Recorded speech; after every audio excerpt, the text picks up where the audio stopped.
Today we start our series on Easter Upside Down. And if you're wondering if people are online watching, they certainly are. I've already gotten 3 messages that the sound was off. So I fixed that. We're taken care of. Good to see you guys. Keep it up. Let me know if something's going on. We're going to continue to make this better and better. Some things are better upside down. Can you think of a few things that are better upside down?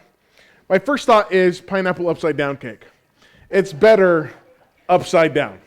Of course, for going food, sometimes even the bottom of the layer of cake, that part that you scrape off, that you eat by that's so amazing, right? That bottom part right there. Bats sleeping upside down is better. You want them upside down, or at least in the cartoons, they're always upside down. Getting out of straitjackets, it turns out, is better upside down. I was watching some video on. They found one of Houdini's straitjackets, and he used to do it hanging upside down, and it turns out it elongates your body and lets you get out easier. So I did not know that until I was watching that show. Straitjackets are better upside down, and worship is better upside down. And that's really what we're going to take a look at. Worshiping not in the sense of a way that culture or history says this is what you must do, but worshiping in such a way that it really puts culture on its head. Now, today we're going to take a look at an encounter with Mary that she had with Jesus.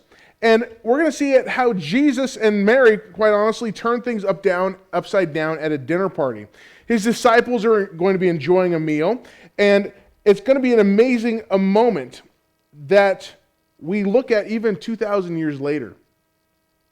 So let's take a look in John 12, 1 through 8. Now it's also in Matthew 26 and Mark 14 from some different angles, but today we're going to be looking at John 12, 1 through 8. I'll have it on the screen. If you brought your Bible, church is a great place to bring a Bible to. If you have a phone with you, it's a great thing to download on your phone. YouVersion or Logos or ESV are great versions. We use the ESV here at Crossroads just because I like to. So that's what we're going to be doing. Start in verse 1 here. 6 days before the Passover, Jesus therefore came to Bethany, where Lazarus was, whom Jesus had raised from the dead.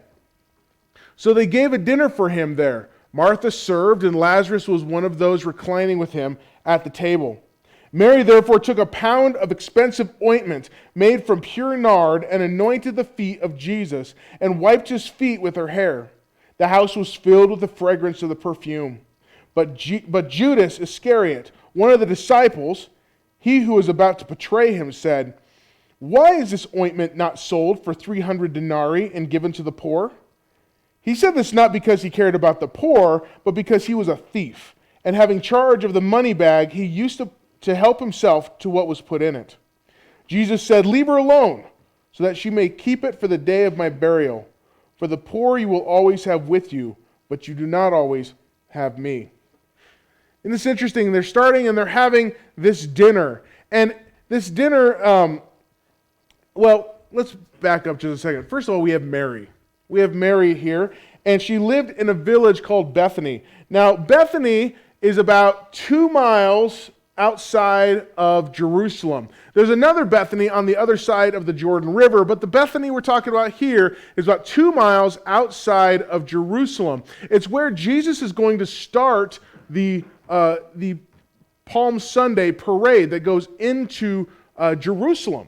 And so they're about 2 miles outside of Jerusalem, and they are having a dinner. This is a chance for them to have a relationship with Jesus. One of the cool things is that Mary and Martha and Lazarus have a relationship with Jesus. They're not disciples in the same sense that Matthew, Mark, and, Luke wasn't, but Peter and some of those guys have that just daily walking with Jesus, hearing him teach, watching him do things, but they are friends with Jesus. It was a pit stop for them. When I was growing up, I spent almost all my summers in high school out, not at home. I was working with American Missionary Fellowship, and I was working at a camp and doing vacation Bible school in some of these small communities. And so I was gone every week, and I was home on the weekend. But home gave me a pit stop. It gave me an anchor point that I could do everything else from. Same with Jesus, he uses this location to a certain extent as a stop where he can get rested up, he can get ready to go. And Mary was friends with Jesus and his disciples. Now, can you imagine sitting down and just listening to Jesus? Not in a huge crowd, but in a small group of maybe 20 people or less, just sitting there with them. I've heard of musicians have those really small audiences sometimes, that really close interaction. How much more would it be to talk with the Savior of the universe and the funky family that was around him? It's almost like a band right there. Now, in the previous chapter of John's Gospel, we see Mary having a deep love for her brother, Lazarus. If we look at the beginning of the passage, we see that Lazarus had died and Jesus had brought him back there the chapter before. And her love expressed it in such a way that it stirred Jesus' heart so much that Jesus actually broke down crying. And you can see that in 11:32 to 35. And that encounter with Mary, Martha, and Lazarus flipped their lives and flipped the lives of those around them upside down. So they're there and they're living with Jesus, they're hanging out with Jesus, and they celebrate with dinner. What a better way to celebrate the miracle Jesus has done, and really the one who has done the miracle, than to have dinner. Do you guys ever do that? Do you guys ever have birthday dinner or anything like that? Like when I was growing up, we'd go to one of my grandma's once a month, and we would have dinner, and we would have all the birthdays of that month get celebrated for that month, because we came have a big family, and we wouldn't be in church ever if we took every Sunday and did that. And so we did it once a month. After church, we'd go up there and we would celebrate. Now, I didn't realize at the time that we were celebrating the birthdays with dinner. I just thought we had dinner and then birthdays happened, because dinner is so great. I really enjoy dinner. And here in John 12, Mary again is both emotionally and yet focused on who Christ is. She can help serve him in a way that would bring him joy. And we see the celebration as the meal really is to honor Jesus. In fact, there in verse 2 it says, so they gave a dinner for him there. It's kind of like he is the person that this is all about. He is the focus of the dinner. Which, isn't that just perfect as we're getting ready to go into Easter? That he has this focused dinner for him there. Now, dinner. What is dinner? Dinner, turns out, when I was growing up again with my same grandma, we used to have dinner, and I didn't exactly know what it was, because in my house, we had breakfast, lunch, and supper. But you go to grandma's and you have breakfast, lunch, and dinner. And so I didn't know why they had dinner and not supper, and I couldn't quite figure it. So I spent one night asking them, and they gave me a bunch of answers that didn't make sense to my 10-year-old mind.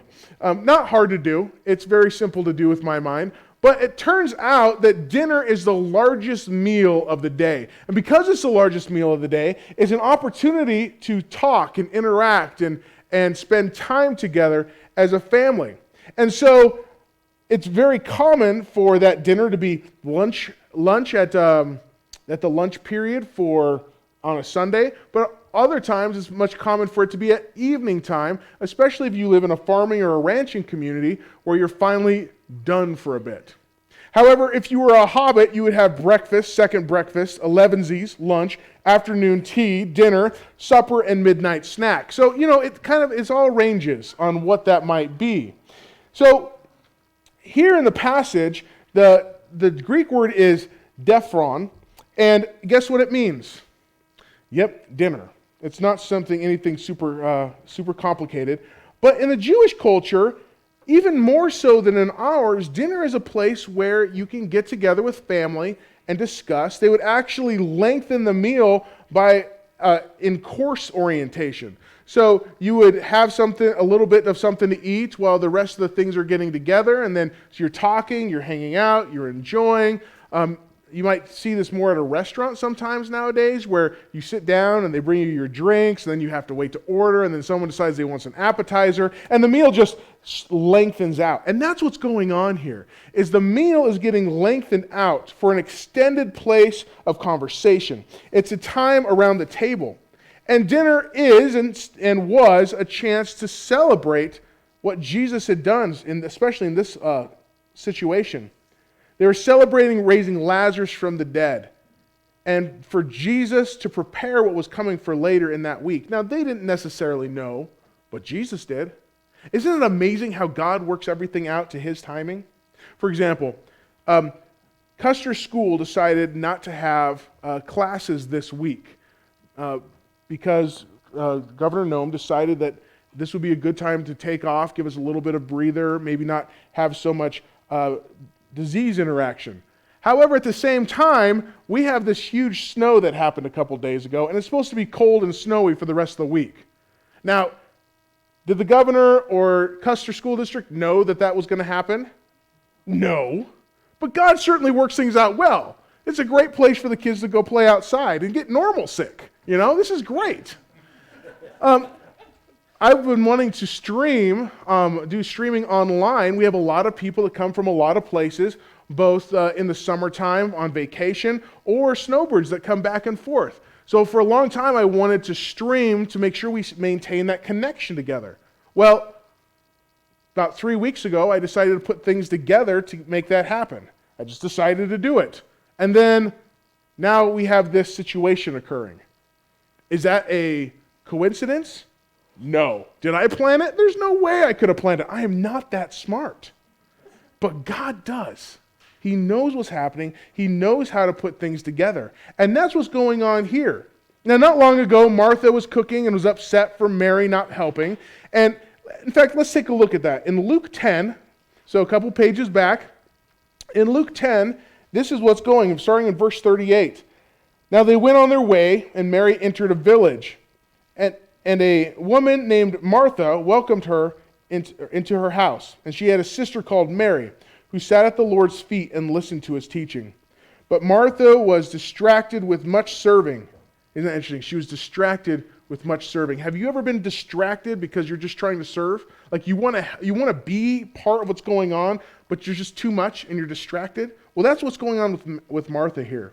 And she went up to him and said, "Lord, do you not care that my sister has left me to serve alone? Tell her to help me." I hear that a lot with my kids. Go unload the dishwasher. It's too much. I can never do it. Tell him to help me. No, you unload the dishwasher.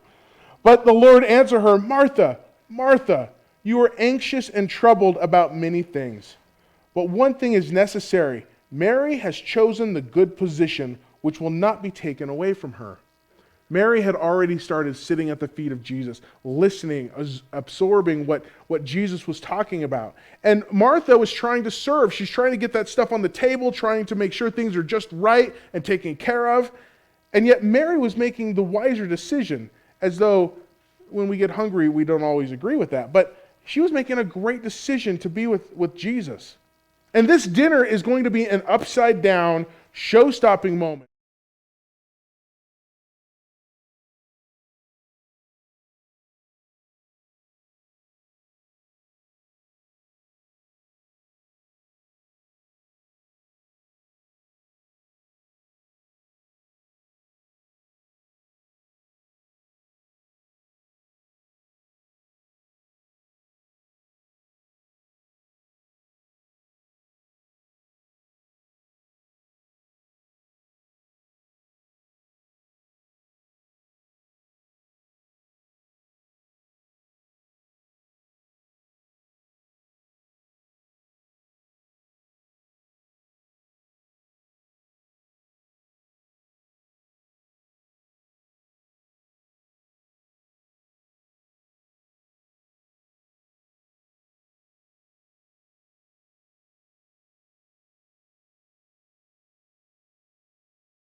Jill just told you? She just told me we lost it. Yeah. There we go. I got it. This is why we have to test, guys, because it's got all sorts of bugs when we're doing these things. Sermon part 2. There we go. So this nard is in about the size of a soda can, and it is. Where am I? Right about here. Okay. It's worth about 300 denarii. Now, a denarii was the wage for a day's work. Okay? So minimum wage times 8 would give you the 1 day's average wage for today. However, the denarii was given to a person who worked a day. Now, 300 working days-ish in a year, if you remove a Sabbath day, this nard pretty much cost 1 year of wages for a person. Can you imagine saving 1 year of wages for a person? Or for one purchase that is going to hold its value for a long period of time? It was an investment for her. It was a way of saving things. If Lazarus is really the only guy in the house and he dies, these two ladies, especially at this time period, don't have anything to fall back on. And so it was a way to do it. On top of that, it was something for burial. And we're going to talk about that here in a little bit. But something to also note is Judas seems to know the price of everything. That guy should have went on The Price is Right, because he would get things right the majority of the time. He knows what things cost. And on the other hand, he didn't know the true value of what was right in front of him. So the poor would always be there. And in fact, that's even true today. But the poor would always be there. It's there today. The location of this party was in Bethany. And Bethany means house of the poor. The very town he was in was not necessarily known to be very wealthy. Now, Jesus had a heart for the poor, and he cared deeply. We see him healing the sick and the wounded and casting out demons. And yet, at the same time, he knew that there's only going to be a little bit longer before he would go to the cross, eventually ascending back to heaven. He only had a little bit of time left with his friends. Besides, it really wasn't about serving the poor anyway. It was about having access to 300 denarii in the bag of holding that he could use as he desired. You know, it's sad to say that there was embezzling going on even with Jesus. It's also interesting that Jesus probably knew about it and didn't do anything about it. But in a real sense, Judas was very selfish, while Mary was lavishly generous. We see this dinner take place, guys, 6 days before Passover. Here in verse 1, we see it's 6 days before Passover. And the next day, Jesus is going to ride to Jerusalem on the back of a donkey. The triumphal entry is going to occur. It's going to be a parade that lasts for 2 miles. And people are going to shout, Hosanna. And people are going to shout, blessed is he who comes in the name of the Lord. And only 6 days later, shouts of crucify him are going to come from that same crowd. Jesus knows that the horizon of the week is ahead. And he's coming, turning things upside down. So, tonight is a meal among friends. And it's an evening of rest and relaxation. Unfortunately, the bickering probably did not help the relaxation. Have you ever been just wanting to relax, and then everybody around you starts fighting, and you're like, seriously, I'm just trying to chill here. Just go fight somewhere else. And it just blows everything up. Well, when Mary does what she does, in the moment of extravagant, unbridled devotion, angry words were launched, motives are questioned. And Jesus again has to step in. And quite honestly, what Mary did would have been quite the scandal. Now, why would it be a scandal? You got a lady giving an amazing gift, pouring on Jesus' head, down onto his feet, wiping it up with her hair. It doesn't seem like that big of a deal, right? Well, in this day and age, for a woman to lower her hair in mixed company would have been a scandal. And that's what Mary does here. She anoints Jesus with a very expensive ointment. She lets her hair down, and it would have caused people to gasp, to gawk in silence before angry words were formed and motives were questioned. But Jesus comes to Mary's defense here. He rebukes his disciples. They thought she was doing something wrong. She was doing something very right. She was vulnerable while serving him. And according to Matthew and Mark's accounts, Mary anointed Jesus' head with the oil. Now here's something interesting with that. In early Israel times, when the kings were first coming in, they anointed the king's head with oil. Saul was the first anointed king. They put oil on his head to show that he was God's chosen. David had oil put on his head to show that he was God's chosen king. And so we have here Mary anointing Jesus, the King of the universe's head, with this ointment. And then in John it says that his feet were cleaned with oil, followed by Mary letting down her hair and wiping up the excess to dry his feet. Now, many people today have considered the feet to be the most humble part of the body. You know, in youth group, you take off your shoes to do all sorts of fun games and whatnot. And there is usually a girl or two that when you stick out your toe toward them, they recoil in fear and disgust, thinking you might touch them with your toes. They barely like their toes, let alone anyone else's. There's this element of feet being, well, feet. And yet in Jesus' time, it was even more so. Remember, they didn't have the great shoes that we have today to walk through the streets that we have today. They were walking in dust and dirt and stone with animal debris, human refuse, dust clinging to their feet. And when they sat to eat, they did not have elevated positions like we do. No, their tables were more in a U shape that allowed them to prop themselves up on one elbow, which means your neighbor's stinky feet were right near your head, and yours were right near the other person's head. It's not a pleasant scenario, and therefore feet were considered even more lowly.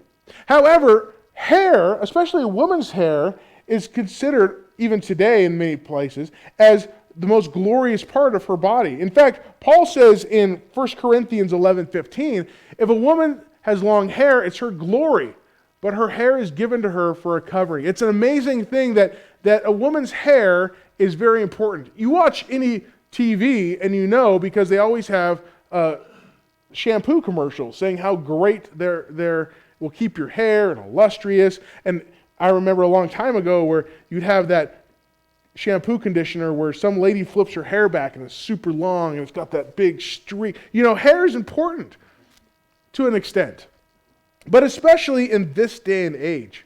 And so you have them sitting at this table and they've got their feet and they're stinky, and nobody washes those feet but the lowliest of servants. And Mary in this situation. And so Mary serves Jesus with the most glorious part of her to the most humble part of him, washing his feet with the ointment with her hair. That's huge. How often do we think of serving God with our most glorious thing on the most humble of projects? It's amazing. She had no care or thought at the moment. She let down her hair in what would appear to be indecent and yet was not. It was a pure act of love and service to Jesus. It was an act of worship and abandonment. And they were at the table. So let's take a look at a couple verses here. In John 12:2, we're going to flip through these fast. You can write them down or look up on the screen. John 12:2, they gave a dinner for him there. Martha served, and Lazarus was the one of those reclining with him at table. We have in Matthew 26:6-7, now when Jesus was at Bethany in the house of Simon the leper, a woman came to him with an alabaster flask of very expensive ointment, and she poured it on his head as he reclined at table. And Mark 14:3, and while he was at Bethany in the house of Simon the leper, as he was reclining at table, a woman came with an alabaster flask of ointment, a pure nard, very costly, and she broke the flask and poured it over her head. At table, at table, at table.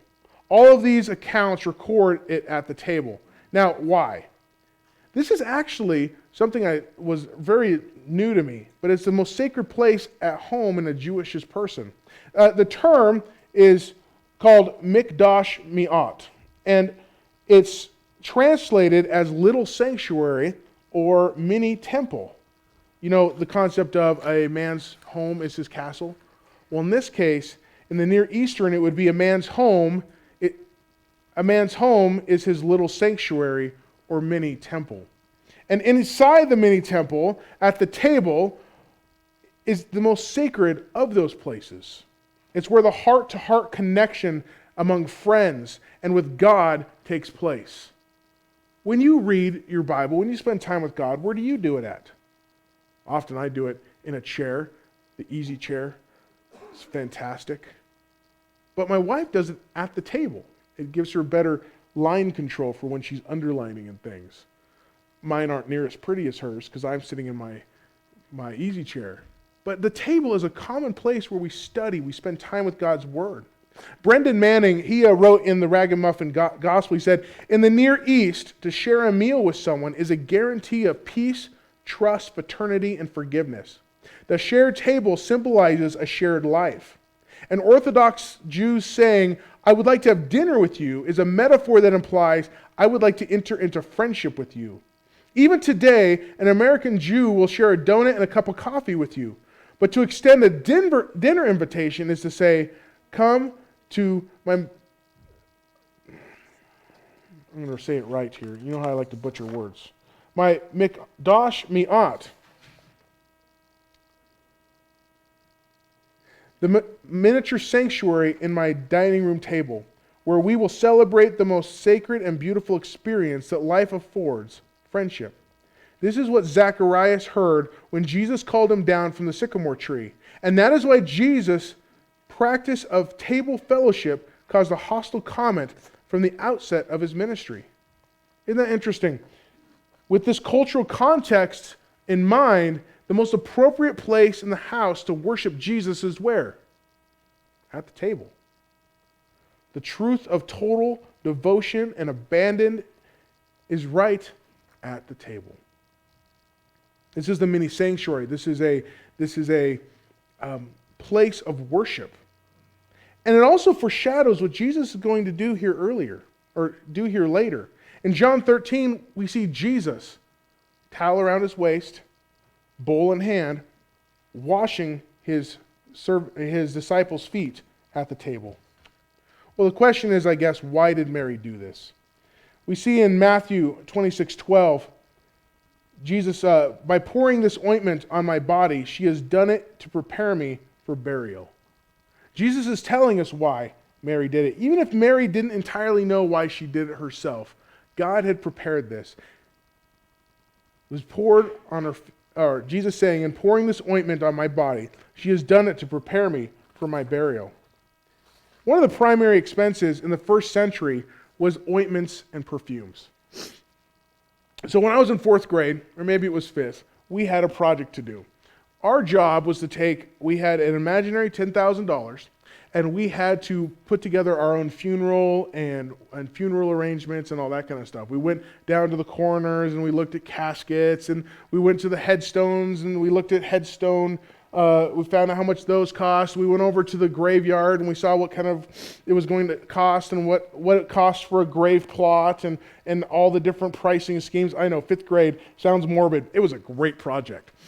The thing is, I didn't take it that seriously because I decided at that point I was going to be in the military, and so they were going to cover like most of that stuff. And so I bought a ton of flowers because, I mean, what else am I going to do with 10 grand? Well, turns out that I didn't do that. And it does take quite a bit of money to put together funeral costs, right? Well, in this day and age, they don't have caskets. They don't have undertakers or coroners the way we do. They didn't have a lot of the things that we do, but what they did need was ointments. Because as Mary would say, or as Martha would say to Jesus about Lazarus, he stinketh. You see, after a few days, people start to stink. Let's look at John 11:39. Mary said, "Take away the stone." Martha, the sister of the dead man, said to him, "Lord, by this time there will be an odor, for he has been dead 4 days." Lord, let's not move the stone, he stinketh. You see, Jesus, or this ointment, the occurring, was a major cost in making sure that people were taken care of in the death process. And yet, Jesus recognizes her act of love and devotion and worship. He makes the connection quite clear from his perspective. And he silences any attacks on her as Judas and other disciples were questioning and even verbally attacking her act of worship. In fact, Jesus speaks in Mark 14. He says, she has done what she could. She has anointed my body for burial. And truly I say to you, wherever the gospel is proclaimed in the whole world, what she has done will be told in memory of her. And we do, to this day, 2,000 years later, still talk about this. It was an act of worship. It was an act of preparation. Whether she knew or not, she was preparing Jesus for what would come. And through this act of worship, she prepared her own heart to celebrate the ultimate Passover that would happen in 6 days. So that brings us to today, okay? What might people need to do today to prepare their hearts and lives to celebrate the true meaning behind the Passover lamb? Jesus is the Passover lamb that was slain for sin of the world. How might we prepare our hearts for the days leading up to Easter? How can we celebrate the Lord for what he has done? What if we made the dinner tables in our homes our own places of worship and sanctuaries? What if time around the table was more than just a place to scarf down food before we left, but became a place of conversation and interaction, specifically about the day and about who God is? How might that change our culture, our families, our city, the world? Let's all find a sacred space in our homes and in the rhythm of our lives where we slow down and linger with the Savior over his word. Let's spend time. Let's have that space time. Let's have that interaction with one another as we talk about what God is doing in our lives. You know, this too can be an act of worship. We want to give God what's most valuable in our lives. We want to give God that which is most precious. Time, possessions, money, whatever. That needs to be God's. That it would be laid at his feet. Just as Mary put her ointment and her hair on his.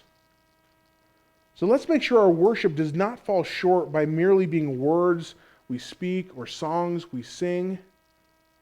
Let's serve our King in action. Not because we have to. We looked at that last week in Galatians. We don't have to do anything. We're free from the law. But because we get to. And unlike Judas, we can see what truly matters. Jesus.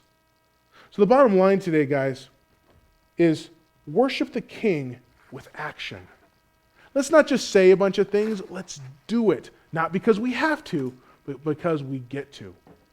Father, thank you so much for letting us serve you. Thank you for freeing us from the trying to keeping of the law, for trying to keep everything, but instead we can have a pure heart like Mary and give you what's most precious to us. Father, that you would be what's most precious to us.